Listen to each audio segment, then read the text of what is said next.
Rochelle Robbins and Lauren Goldner and all of the people from NAJC.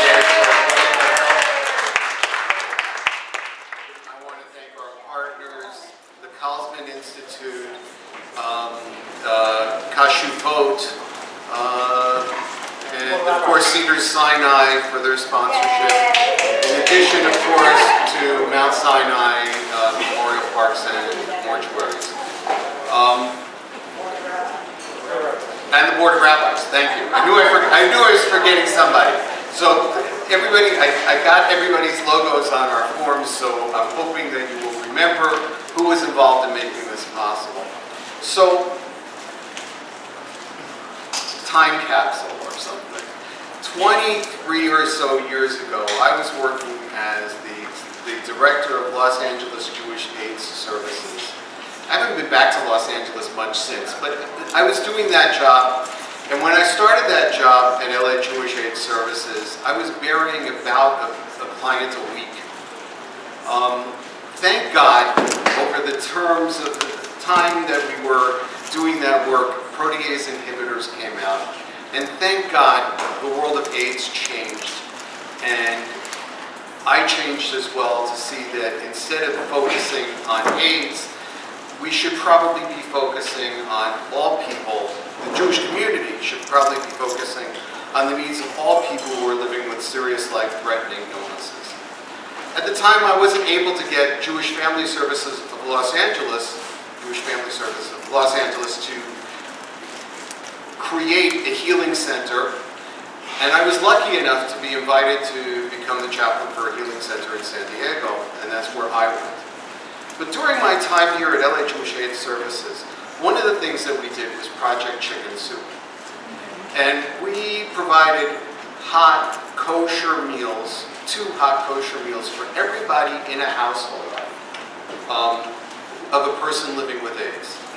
And what made this so distinct a program was that we would be serving these meals not just to the person who was living with illness, but to anybody else in that household. So even though it was only 2 meals that we were doing instead of meals for an entire week, these were meals that were about love and caring from the Jewish community, and that were about making sure that people had others in their lives and that those others were also valued and cherished.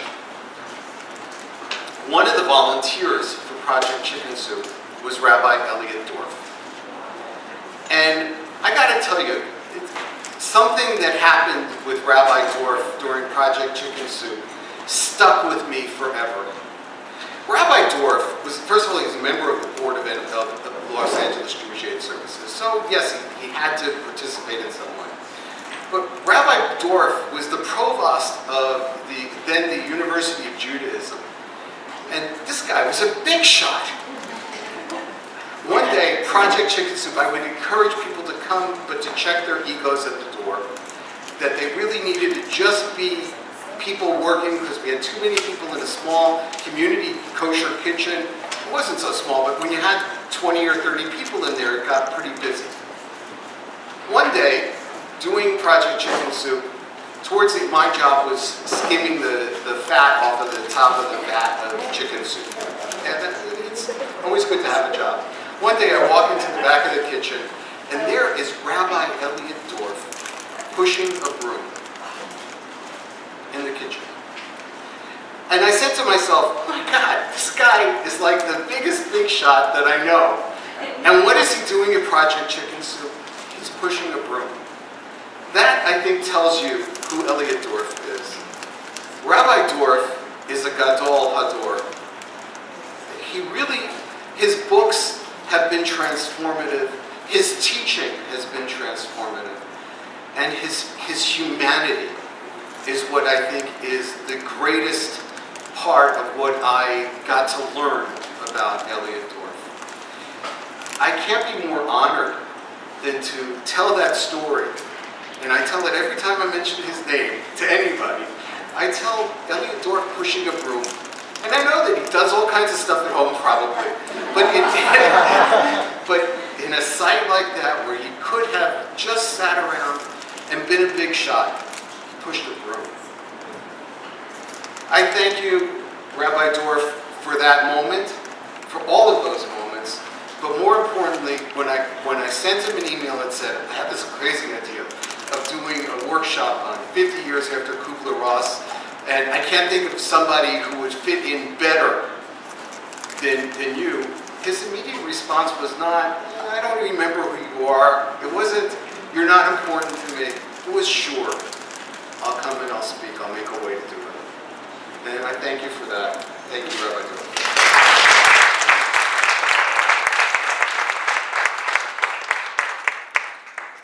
If you knew how I cooked, you would know that everybody was safer if I was pushing a broom. We're going to, I was asked to talk about end-of-life issues, so let me start with two introductory things, and then I'll talk about the actual issues. The first issue is that medicine has absolutely exploded in its ability to deal with everything, but including end-of-life issues over the last 100 years or so. Just to give you a sense of that, in 1900, average life expectancy in this country was, what would you guess?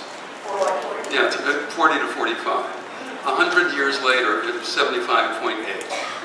Right? So we went from roughly 45 to 76 in 100 years. Most of that is not what you read about in the newspapers. Most of that is public health measures. Things like you're taught not to smoke.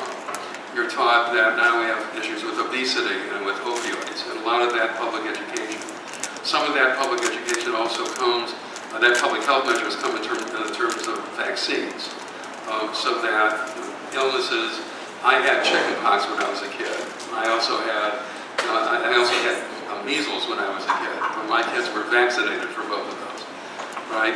So, I mean, it's a lot of it, and I didn't have, but a real good friend of mine did have polio, but now we have the polio vaccine. So a lot of it is that. Some of it, also public health measures, is indoor plumbing. My wife and I were at a conference in southern India one time, and you see these flies all over the place, open sewage pits, and you sort of wonder why people are not sicker than they are. So a lot of it is the public health measures.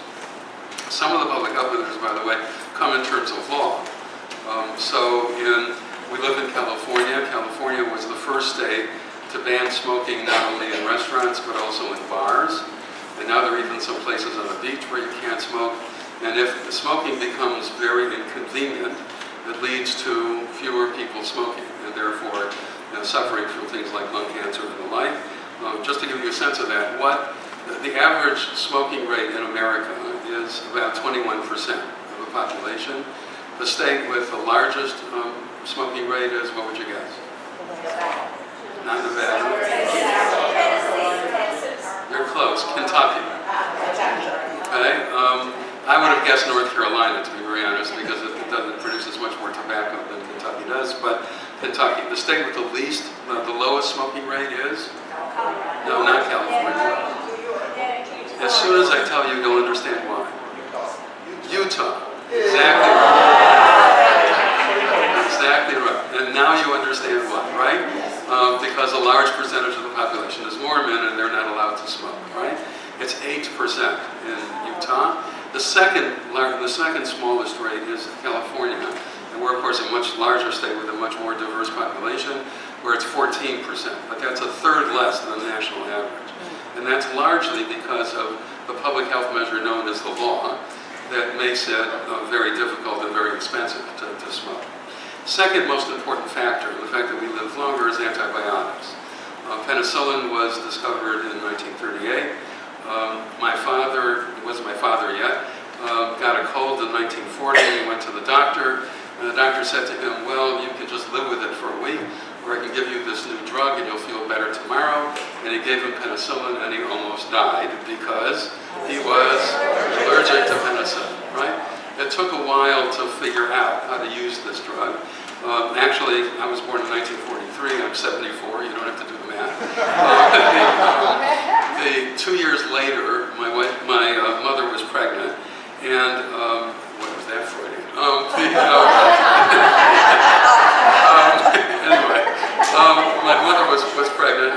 baby died in utero in the 6th month. And this is before they knew how to use penicillin and other kinds of antibiotics in surgery. So they had her carried to term, and she delivered a stillborn that in the meantime had poisoned her renal system, her kidneys. And so she was bedridden for 2 years, and she was told not to get pregnant again because her kidneys could not withstand the pregnancy. That's why my sister was adopted. That's 1945 in America. The first safe C-sections happened about early 1950s. But the fact that antibiotics have been around, has led to many of us living much longer. I'm one product of that. I inherited from my father's side of the family a weakness in my bronchial tubes. My father had a brother who in the early 1920s in this country, in his 20s, got bronchitis, which became pneumonia, and he died.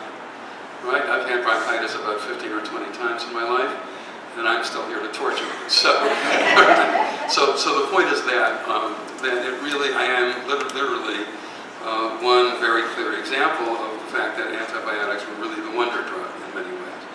We've overused them, in particular in regard to animals, and even in regard to humans. And so some illnesses that were treatable by antibiotics very easily in times past are no longer treatable by antibiotics, so that's a real issue. But still, that's the second most important thing, and only in a tertiary way, the kinds of things that you read about, things like transplants and some of the new drugs that we have and things like that, right? That enable us to live much longer. The reason why I mention that is because until very recently in human history, when somebody was dying, there was really very little that one could do about it. You could try to make the person comfortable. Morphine has been around for a very long time, and other kinds of anesthetics. But it's and the psychosocial pieces of dealing with patients were frankly better than what we do, because when a patient was dying, where was he or she dying? At home, right. So you were in a familiar place with people who loved you, surrounding you, and that in and of itself made the dying process much more humane. So that part of it was actually better than what we do. But there was really nothing that in a preventive way that medicine could do. In a curative way. I mean, preventive medicine was not bad, actually. Preventive medicine from our ancient texts to the modern times was pretty good. We already read in Leviticus 12 and 13, when somebody had what they call leprosy. It's not clear that it was leprosy, but when somebody had it, that person was sent out of the camp, so that was quarantine. Right? When I had measles at age 12 in 1955, the Milwaukee County Health Department came and quarantined our house, so only my parents could come in and out. My sister and I were stuck there for the month. I had a terrible case of it. She had 2 spots, literally. I've got to forgive her for that, but anyway, just kidding. But the point is that that's what was done in the 1950s, and what we still do with communicable diseases, in the sense that we try to quarantine them in order to stop their spread. So that was around, the rabbis already talk about the fact that you shouldn't have too much meat, that you should exercise. There's worry that you should have fruits and vegetables. You're not allowed to live in a city in which there aren't fruits and vegetables, according to one source of the Talmud. Right? So, I mean, in preventive ways, our tradition was not bad. But curatively, there was really nothing. The people in the ancient world understood that a lot of diseases were bloodborne. And so one thing that you get already from Aristotle and Hippocrates and all of that is bloodletting. But it turns out that bloodletting is good for only one disease, and it happens that my mother had it. It's polycythemia. That is, when you have too many red blood corpuscles, then still to this day, the way that they treat it is they take a pint of blood every once in a while, and that does it. But that's the only disease for which that works. Some of you may remember the movie Dances with Wolves with Kevin Costner and so on. It takes place during the Civil War. And in the opening scene, he has a leg injury. They take him to the sick bay, and they showed in the opening scenes what they did at that time with people with infected legs. Right? They would get the person drunk. That was anesthesia. and then you got people to hold them down, and they saw it. And if the person did not die of the operation, bleeding out, the person would probably die of the infections afterward, right? So Kevin Costner runs away, and then the rest of the movie happens. But it's, and it was only, by the way, after the Civil War that a man by the name of Lister figured out that if physicians wash their hands between procedures, fewer people die. Hence Listerine, right, named after him. And still to this day, one of the real issues in modern medicine is staph infections. I don't mean S-T-A-F, I mean S-T-A-P-H infections. Those are infections that get spread in hospitals when medical personnel do not wash their hands between procedures. Right? So medicine has absolutely exploded in these last 100 years.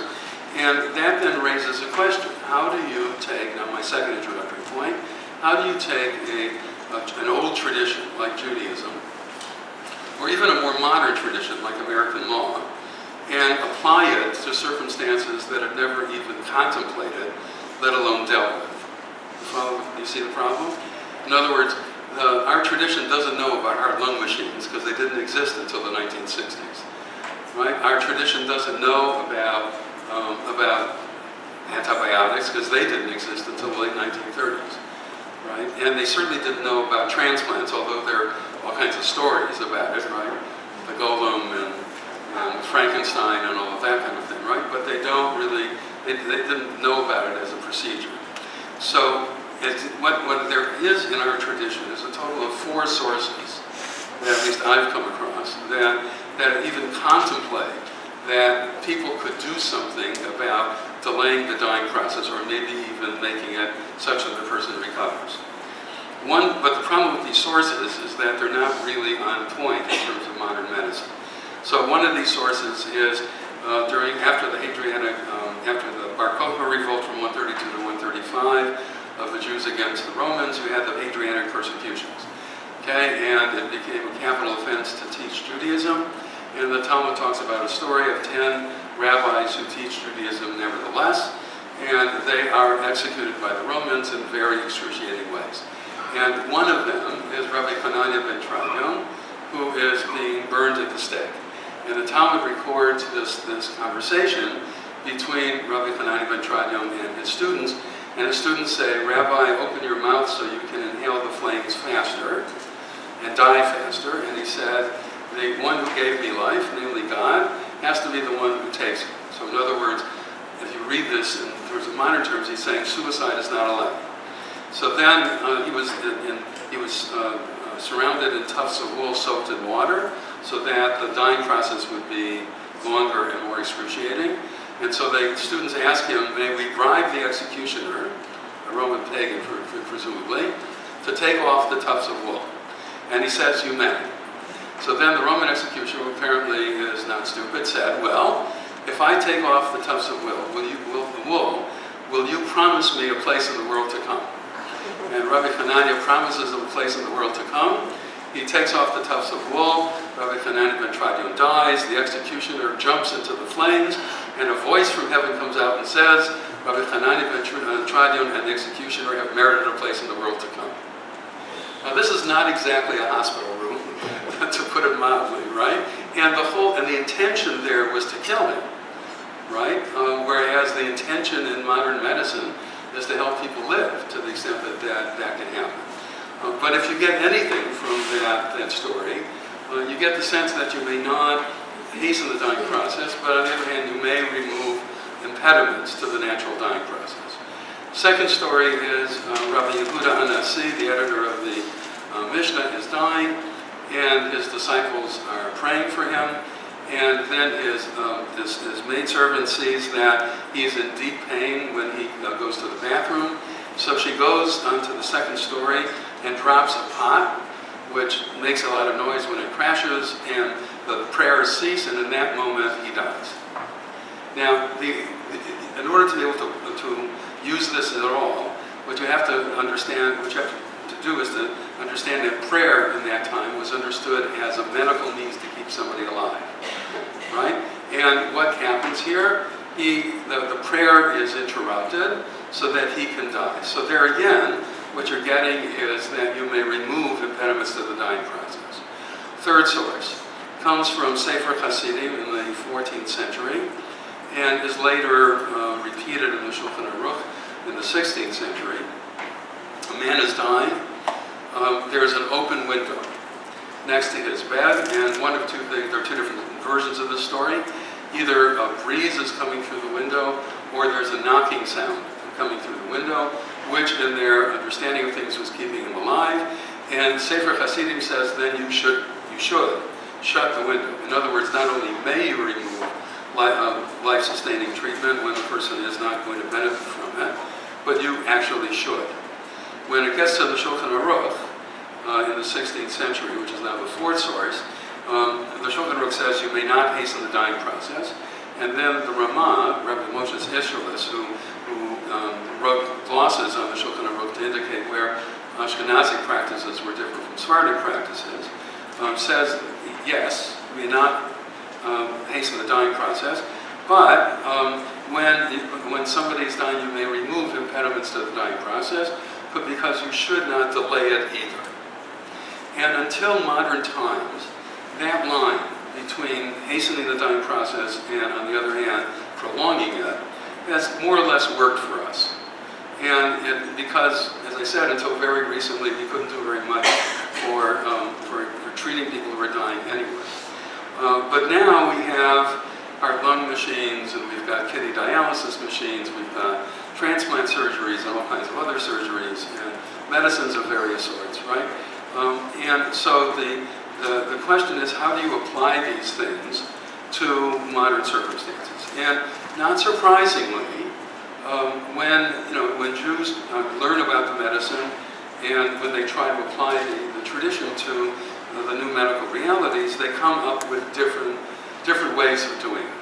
So the fact that there is, in the Orthodox world, there's a spectrum of opinions about this. In the conservative movement, there's a spectrum of opinions about this. And in the Reform movement, there is as well. And what I'm going to do is sort of describe that spectrum to you in terms of somebody who is dying. And talk about one other thing, and then I want to stop and get your questions, okay? The spectrum goes like this. On the very right end of the spectrum, that is the one that is most restrictive, you get Rabbi J. David Blythe, who is a professor at Yeshiva University, whose position is that we must do everything possible to keep a person alive, regardless of the quality of life or lack thereof, right? Because as he puts it, every moment of life is sacred, regardless of its quality, and therefore we must do absolutely everything to keep people alive. Okay, that's one end of the spectrum. A little bit further, to the left, although he would hate to be called to the left, is Rabbi Moshe Tendler, who is also a professor at Yeshiva University and a rabbi, and happens to be a professor of biology at Yeshiva University. His position, which has become the sort of standard Orthodox position, is that you don't have to intervene in the natural process of dying. But if you do, once you do, let's say intubate a person, you put tubes into a person, then you may not withdraw. Okay? You don't have to intervene. You may just keep a person comfortable and allow nature to take its course. But once you intervene, you have to maintain whatever it is you did. So that would include things like medicines and machines, but it also would include artificial nutrition and hydration. You know what I'm talking about? Okay, all right. And the Rabbinical Council of America, which is the organization of modern Orthodox rabbis, has endorsed that position. And it is the position that you hear most often from Israeli rabbis as well. My own feeling, frankly, is that it makes no sense whatsoever, because when, at any other time in life, if a doctor tried something to help you with some medical issue, and what the doctor tried didn't work, you would want the doctor to remove whatever it was, because every intervention comes with side effects, and most of them are not good, right? So you would see it even not only as a favor on the part of the doctor to do it, but actually as part of the doctor's duty to remove any kind of intervention that was not aiding you in getting well. Right? So I frankly don't see this position at all, but except for the fact that I do understand that withholding is for some people much easier to do than withdrawing, because it sounds like it feels that when you're withdrawing, it feels as if you're doing something actively to bring about the death of the patient. Third position, Rabbi Emanuel Jakubowicz, who was the first person to write a book in English on Jewish medical ethics. He was originally in America, but then became the chief rabbi of Dublin, and then later the chief rabbi of the United Kingdom. And I actually heard him at a talk one time describing how he got involved in all of this. He was in Dublin, and Ireland is largely a Catholic country, and the Catholics, this is in the 1950s, the Catholics were now involved in trying to figure out what their views were on things like abortion and the like, which was becoming much more common in the outside world. And so they were very much involved in medical ethics, and so every once in a while they would invite him to be on a panel, and so he had to begin to learn this stuff. And the reason why I remember that story well is because that's also how I got involved in this. I knew nothing about medical ethics, but in 1973, I came in 71, a classmate of mine was the assistant rabbi at UCLA Hillel, and he had, this is right after the Roe v. Wade physician on abortion for the Supreme Court, and so he had put together a lunchtime panel at the medical school on abortion, and he had a priest, and he had a doctor, and he needed some other physician. I had read one article about Judaism and abortion, but for 10 minutes, sure, okay? Okay, but then people thought I knew this stuff, so they began calling me to do all of this. That's how I got involved in this. That's really completely serendipitous. But another piece of my life that was completely serendipitous is that after I wrote my doctoral dissertation, I told my wife I didn't want to write another thing in my life. That didn't work out so well.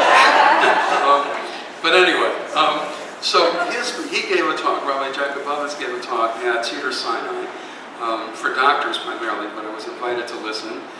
This was 1983, something like that, in which he said to the doctors, if you put a person on a heart lung machine, and it doesn't seem to be working, it doesn't seem to be aiding the patient to become healthy again, you may turn off the machine, he said to them. But if you don't want to turn off the machine, if you're skittish about that, then put the machine on a timer, a Shabbos clock basically, right? You put it on a timer for, let's say, 24 hours, and then come back 23 hours later, re-examine the patient. If nothing has changed, and you don't think that anything's helping, just walk out of the room and let the machine turn off, let the timer turn off the machine. If you want to try some more, so reset the timer for another 24 hours, whatever you want to do. But you don't have to do that. You may simply turn off the machine. This idea of the timer is something that's very popular now in Israel, where in Shari Tzedek and places like that, that's what they're doing in terms of people on machines in end-of-life circumstances, right? They're putting them on timers. This is the first I heard was Rabbi Jakubowicz back in 1983, but this is now understood by a lot of the Israelis as something very new. And one person behind this is Rabbi Avram Steinberg, who wrote an encyclopedia on Jewish medical ethics that was translated into English. So if you want to sort of get he's a physician as well as a rabbi, so if you want to get a well-informed Orthodox position on all kinds of things, in English it's 3 volumes. That's a good place to look, right? It's Rabbi Abraham Steinberg, and the book is called Encyclopedia of Jewish Medical Ethics.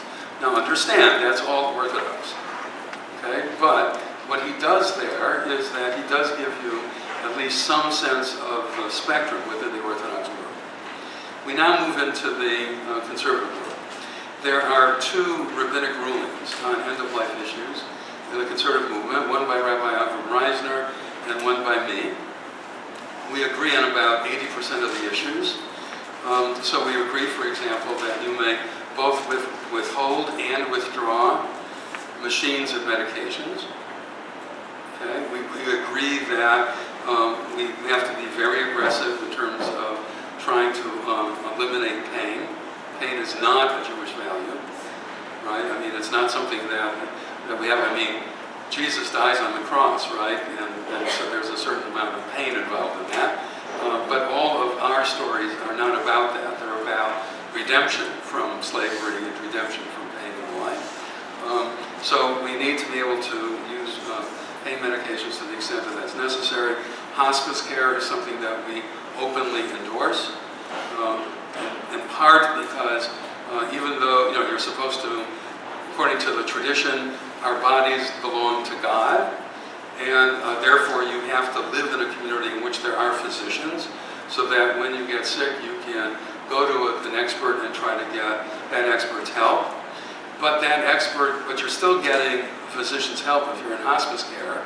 It's just that the aim of the care, in the hospice care, you probably know more about this than I do, but I was on the first Jewish Hospice Commission that was convened by Rabbi Maurice Lamb, a modern Orthodox rabbi, who was the rabbi of Beth Jacob here for a number of years, and then created the National Jewish Hospice Commission.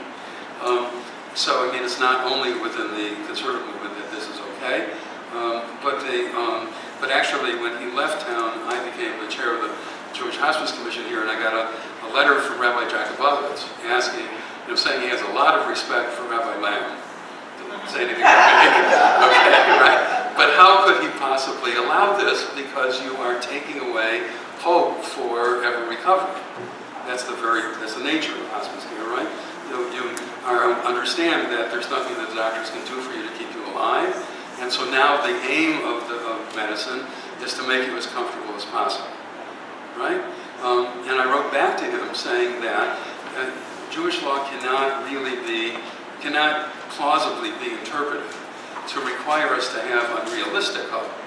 We should have hope, no question about it, but hope for what? And it's interesting that Rabbi Lamb later wrote a book on hope that I think is really good, in which he talks about what can you hope for if you know that the medical situation is not going to get better. You can hope for reconciliation with a family member, and I've seen that. I'm sure you people have seen it even more. You can hope for the ability to talk to your children one last time, or maybe more than that. You can hope for a minimum of pain. And by the way, visitors can be there for helping with that. You can hope to have visitors, because one of the real issues that our tradition was very much aware of from very early on is that illness is isolating, among other things, and that, I'm going to quote you now an ancient Jewish source, people who need people are the luckiest. Not so ancient, I guess, huh? But it's not good for a man to live alone, Genesis, right? It's not good for a woman to live alone either, and we have a very strong need to be in contact with people. Yes, we have a need to be alone every once in a while, but we have a very strong need to be in touch with other people. I mean, just to give you an example of that, in prison, short of execution and torture, the harshest penalty is solitary confinement. Exactly. Right? And we know that if people are in solitary confinement for extended periods of time, they literally go crazy. So you can hope that people will come to visit you, right? There are a whole series of things that you can hope for that are realistic. He, after that letter, allowed hospice care in Britain for hospitals that were under the control of the chief rabbi there. So, good for me. Anyway, good for us, I hope. Anyway. So Rabbi Reisner and I agree on those things, okay? What we disagree on is two things. One is a substantial thing, the other much less so. The less so thing is the amount of morphine you can use. Both of us would say that, and by the way, what I'm about to tell you, these were written in the early 1990s. What I'm about to tell you may no longer be relevant, okay? Because pain medication is now a specialty in and of itself. And there are pain teams at tertiary care hospitals like UCLA and Cedars, and so what I'm about to tell you probably no longer applies. But at that time, the issue was the following. You titrate morphine, right? You use a little bit of it at the beginning in order to quell pain, and you use as little as you possibly can in order to do that. When it's no longer quelling the pain, so you add some more to it. Morphine, though, works by suppressing the respiratory system. So at some point, the amount of morphine that you're using will suffocate the patient, will cause the patient's death, right? So, and certainly in the early 1990s, it was not always clear exactly how much would be necessary, because people's body masses are different. The way in which they metabolize pain medication is different one person from another. Also different is the pain thresholds that people have, right? And so it wasn't very clear as to, there's a position there where it's not clear whether you're using this amount of morphine because you have to in order to quell the pain and it won't kill the person, or you're using this amount of morphine because you have to because you need to quell the pain, but it will kill the person. Now, he thinks that you may use only that amount of morphine where you're absolutely assured that you will not kill the person. Whereas I think that moral decisions are a matter of intention as well as action. So if your intention is to kill the person, then you may not use the next amount of morphine. But if your intention is to quell the pain, then you may use the next amount of morphine, even if there's a possibility that it will kill the patient. That's called the double effect argument, right? That we learned from the Catholics, actually. And so I would allow that a little bit more morphine than he would. But as I said, that whole discussion is now maybe moot because of the expertise that doctors have acquired in terms of how to determine how much morphine or other drugs now that are on board that can quell pain. The second thing that we disagree on is more important. It has to do with the status of artificial nutrition and hydration. He sees it as food and liquids because it functions that way, right? It functions in place of the food and liquids that you would normally have. And while it is the case that we human beings can get through our lives without machines and medications, all of us need food and liquids. So as a result, he sees this as something that must be done. If the person cannot eat in the normal way that we eat, cannot ingest food and swallow water or other liquids, if a person cannot do that, then he sees the application of artificial nutrition and hydration as being mandatory. And you may not remove it. Okay? Whereas I see artificial nutrition and hydration as another kind of medicine because it lacks a lot of the characteristics of food and liquids. It comes through tubes. It doesn't come in the usual way that you eat. As a result, there are not differences in temperature or texture or taste. These are all things that we associate with food, right? Or liquids as well. So for me, it's medication, and like any other medication, it certainly may be used in a way to try to keep a person alive and maybe even restore a person to health.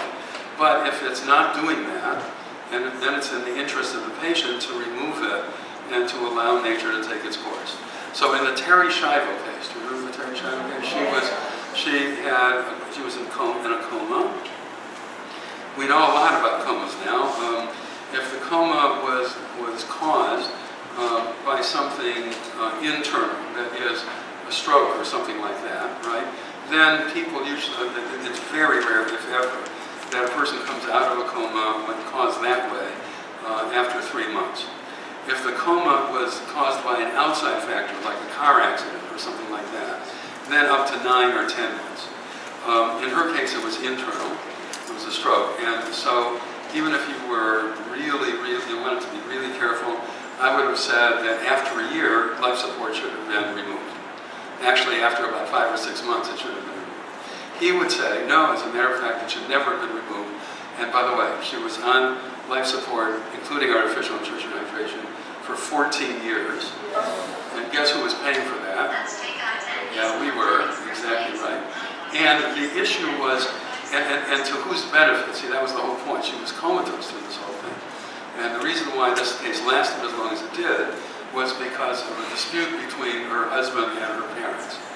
And in the state of Missouri, where she was to begin with, the state did not distinguish which of the close relatives gets to choose. By the way, California doesn't either. And so ultimately she was moved to Florida, and at that point the husband was able to take control. But it became a whole, Senator Christ, if you remember, was a physician from Tennessee. He was making diagnoses from Washington and saying that life support should not be removed. I mean, it was a terrible whole thing, the way that it was all handled. But that's the other thing in which we disagree. In the reform movement, you also get a spectrum of positions. Those that, as you do, by the way, in the reform movement on all kinds of things in the Jewish tradition, what makes the reform movement is a very strong sense of personal autonomy. Each individual should choose on his or her own which parts of the Jewish tradition to do and how to do them. Right? So that piece of the people that I'm about to talk about is true for all of them. But the guidance that they give to people in terms of making these kinds of decisions, is very different one from another. So, for example, Rabbi Mark Warshawski, who is a professor at Hebrew Union College in Cincinnati, and who is the chair of the Reform Movement's Responsa Committee, that is a group of rabbis who write responses to questions that are asked. If you look at what he does with this, he's very much like me, to be very honest, in terms of the guidance that he would give. On the other hand, somebody who's, if anything, to the right of him in terms of his personal practice, namely Rabbi David Ellenson, a very good friend of mine, wrote an article a long time ago. His mother was dying, and he grew up in the Orthodox world and became a Reform rabbi, so he knows that world. And he talks about the standard way that you make these decisions in the Jewish tradition, namely, you ask your rabbi, and your rabbi determines this. Right? And he said it just didn't work for him, that what he needed to do was to assert the individual autonomy of the decision makers. In this case, he and his brother. And so what he comes up with is a methodology to, by all means, get whatever advice you want from rabbis, doctors, social workers, whatever, chaplains. Right? Get whatever advice you want, but in the end, the decision makers have to make the decision. Right? Now, on the specific issues, I'm not sure that he would be very different from Rabbi Warshawski, but it's Warshawski. There's no R there. I have a rabbinical student from Warshawski, so therefore I get them mixed up sometimes. But the point is that in the end, it's individuals that make the choice. And each of the movements has created its own advance directive that very much follows what these positions are. So the advance directive that comes out of the Orthodox world, the modern Orthodox world, is that my name is so-and-so, I am of sound mind and body, and at this moment, in front of witnesses, I am telling you that my rabbi is so-and-so.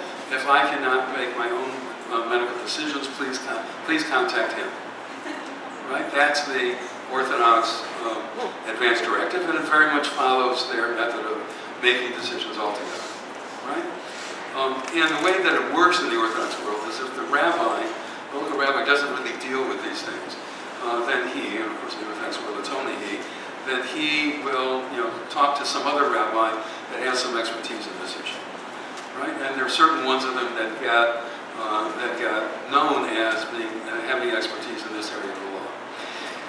The conservative movement's advance directive, which you can get, by the way, that you can get on the Rabbinical Council of America's website.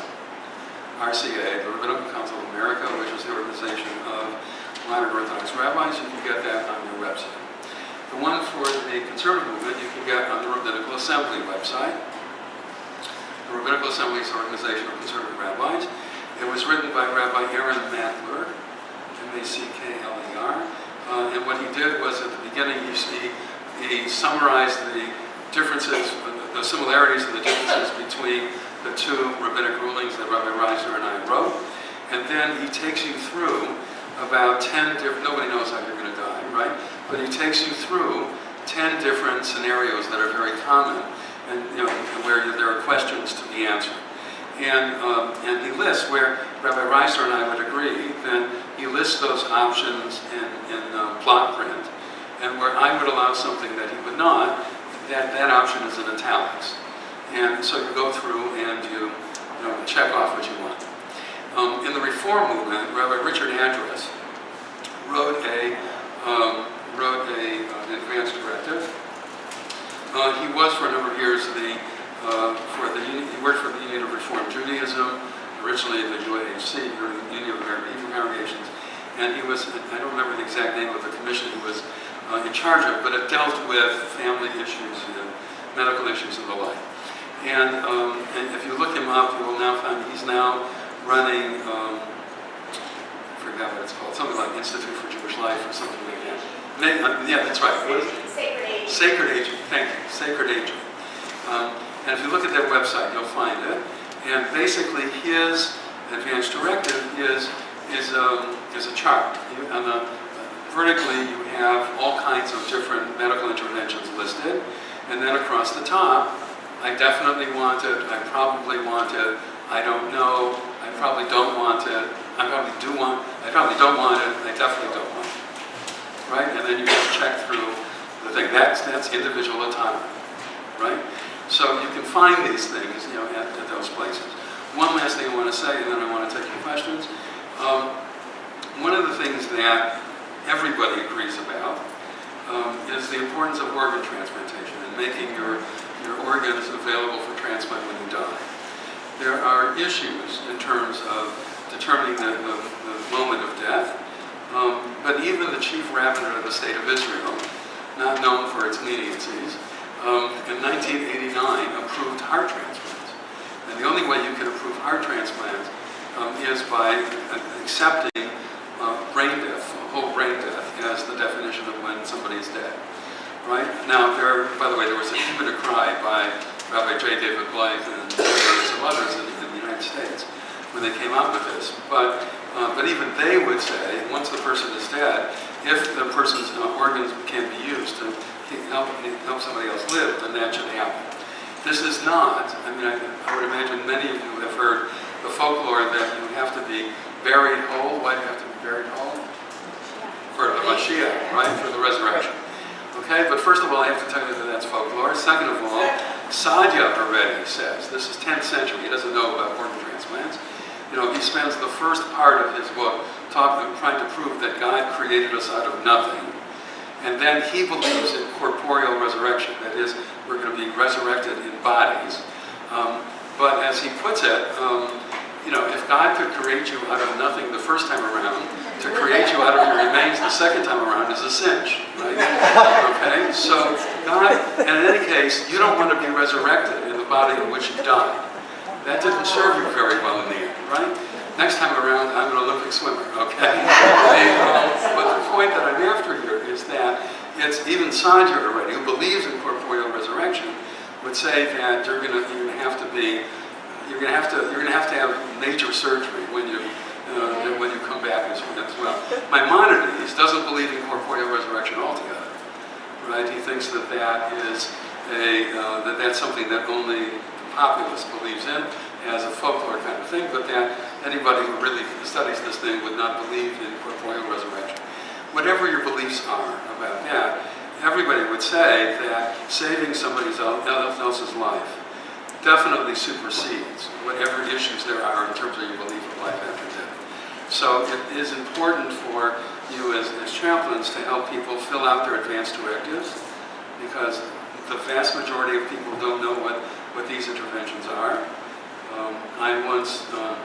My father-in-law died, and I had to help my mother-in-law go through the process of authorizing the removal of life support systems for him, and she was terribly guilty about it all.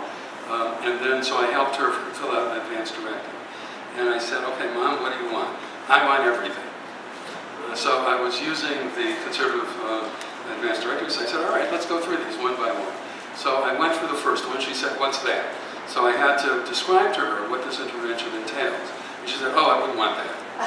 Number two, I wouldn't want that. It turns out she wants nothing, except to be kept comfortable and not abandoned. I think that was really what she was worried about, right? So, I think What you want to do is to help people fill out these advanced directives, because you know the medicine better than they do probably, and help them also deal with organ transplants and provide for that if possible. All right, let me stop now, and we have 15 minutes or so. Take whatever questions you have.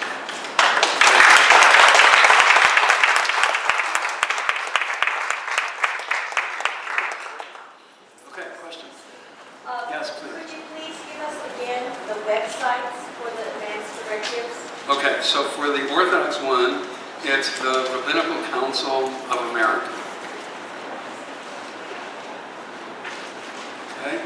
For the conservative one, it's the Rabbinical Assembly.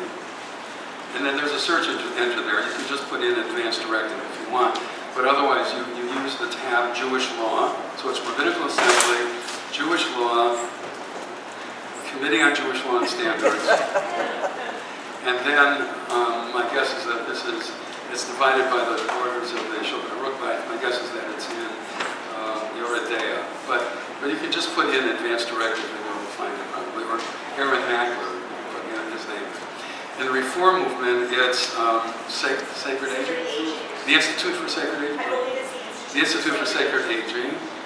This is Rabbi Richard Address, and it should be on that one. At least I found it. Jewish Sacred Aging. Jewish Sacred Aging. Okay? Yes. I just sent you the link, but everyone else can find the same thing on the Spiritual Care Department website of Cedars-Sinai Hospital. Rabbi Weiner and his colleagues have uploaded these documents, not only for Judaism, for people of all faiths that we may be ministering to in our work. So that's not that we shouldn't do what our teacher just said, but it's been collected there, except for the Reform one, because I double-checked before raising my hand. But there are many there, and for years I've sent people to the website of the Spiritual Care Department of Cedars. You can download it and take care of it for yourself and for the people you take care of. Good. Okay, you had your hand up, yes. Just that you should know that there are Orthodox rabbis out there also who know. Speak a little louder, please. There are Orthodox rabbis out there who know the medical part of what's going on, and it's important that those rabbis be involved with this process. Rabbi Union is one of them, certainly Rabbi Cedars. Right. So, it's not, we should pay people with the same kind of. Yes, so absolutely. That's why I said the local rabbi will probably refer to some rabbis who have some expertise about this. By the way, that's true in law generally, right? I teach at the law school at UCLA, of course, in Jewish law, and so you finish law school, you are then a jack of all trades and master of none, effectively, right? But then you develop an expertise, and you get known to, you get known as somebody who does criminal law or civil law, civil litigation, or family law, or estate law, or whatever it is, right? And the same sort of thing happens, by the way, with rabbis, and in the conservative movement as well. I do a lot of medical ethics, so I get a lot of questions about that. A colleague of mine knows a lot, a ton about food production in America, so he's the one that gets the questions about kashrut. I can give you kashrut 101, but he really knows about how these things are created. And rightfully, people talk to him about it. So, the same sort of thing happens, in all parts of our community, yes. I was wondering how the rabbinic rulings in the Orthodox community affect the utilization of hospice and palliative care. The question is, how do rulings in the Orthodox world affect the administration of hospice and palliative care? It depends very much upon what hospital you're talking about, right? If you're talking about UCLA, it only affects those people who identify as Orthodox, right? If you're talking about Cedars, more or less the same thing. If you're talking about Shaarei Tzedek in Israel, which is sort of set up as an Orthodox hospital, then it'll be one thing, right? Then it'll affect it a lot. If you're talking about Hadassah Hospital, it'll affect it much less, right? So it depends very much upon, what the ideology of the hospital is, and that goes to the hospital's mission. What about opting in terms of the patient wishes with regard to patient wants hospice care. Right. And so in most places, in America certainly, it would then start happening. And Because remember, in American bioethics, individual autonomy rules. So if the individual is mentally competent, and the individual says, I want hospice care, then that person will be afforded hospice care, right, by the hospital or sent to another facility for that kind of care, right, regardless of that person's religious affiliation. Yes? Yeah, I want to clarify, if you specify on your driver's license that you want to be a donor, it's not just organs. Right. It's a whole lot more. It can be tissues, bones, tendons, cornea, skin, valves, nerves, and veins. Right. Many of us, I used to think, older folks, no one wants our organs. Right. But if you specify that, there's a lot more of you that can save people. Right. So it's worth And by the way, understanding that it's a much broader thing than hearts and livers and lungs. Right. And the other issue is that in order to be able to use any of that, they have to do it very quickly. So it will not delay the burying process. Right? They will take whatever they take, and if you were, let's say you die on Monday morning, and you have indicated that you want this, it will happen Monday afternoon, and you can be buried Tuesday morning. Right? I mean, it won't delay the dying process. Yes. I just wanted to ask, speaking of skin, which is the largest organ, how that may or may not play into those of us who are choosing Tahara. Did you hear the question?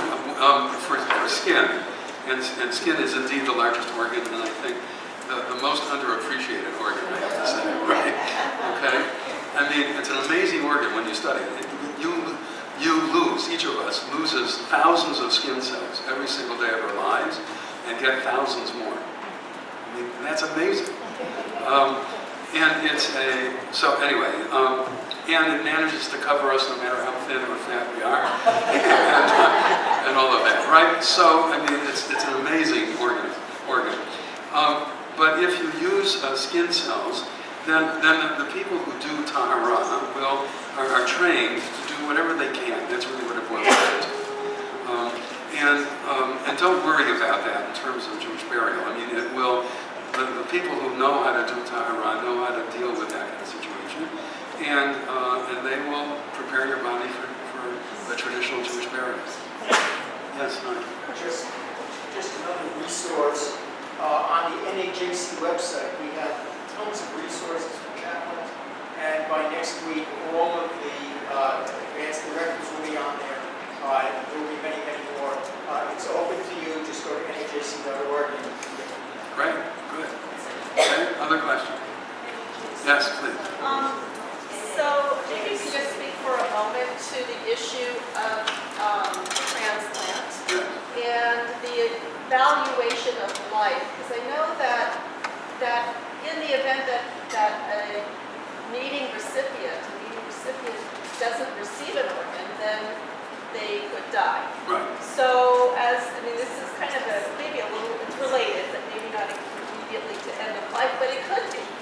So I was just wondering if you could speak to those choices that doctors and medical professionals need to make about who gets the organ? Who gets the organs.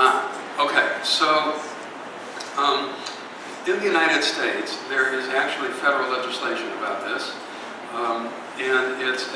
And basically what it does is, it's the National Network for Organ Sharing, and what it does is it gives you a sense of priorities. Number one, the donor does have the legal right to designate a recipient. So if the donor wants to have his or her organs given to, in other words, let's say you have a family member or a friend who is on kidney dialysis and you're dying, but your kidneys are fine, right? You can specify that you want, upon your death, your kidneys to go to somebody with your friend who has this, right? So you can do that. If you don't do that, then it becomes part of the National Network of Organ Sharing, and there's a priority list. First of all, because organs don't last very long. local people who need it to get it first, right? Because if it takes too long to transport it, then it won't be viable anymore, right? So local people get it first, and then there's a list of then people who need it immediately get it before people who can live on machines or whatever for another few days or weeks. They will not do, for example, a liver transplant to somebody who's an alcoholic, right? So you have to be in reasonable shape in order to be able to tolerate the transplant, in order to be eligible for it. So all these rules are in the federal legislation, and so that's basically how it's supposed to be done. Okay? Other things? Good luck on the freeway.